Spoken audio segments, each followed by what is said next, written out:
തോരും മുമ്പേൽ സത്യം പറഞ്ഞാൽ പൗലോസ് അലീനയുടെ കയ്യിൽ നിന്നും വെറുതെ പണി വാങ്ങിയെടുക്കുന്നതാണ് എന്ന് കാണാനായിട്ട് സാധിക്കും. അലീന പറയുന്നത് ജസ്റ്റ് ഒന്ന് അനുസരിച്ചാൽ മതി. അത് പറ്റാത്തത് കൊണ്ട് തന്നെയാണ് നമ്മുടെ പൗലോസ് ആണെങ്കിൽ എന്ത് ചെയ്യുന്നത്, വലിയ രീതിയിൽ തന്നെ പ്രശ്നങ്ങൾ ഉണ്ടാക്കുന്നത് എന്ന് കാണാം.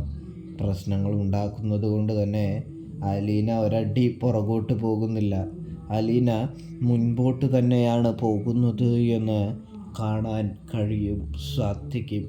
എന്തൊക്കെ സംഭവിച്ചാലും തെറ്റ് തിരുത്താതെ ചേട്ടൻ ജോലി ചെയ്യേണ്ട കാര്യമില്ല, ആവശ്യകതയില്ല എന്ന് പറയുന്നത് കാണാനായിട്ട് സാധിക്കും.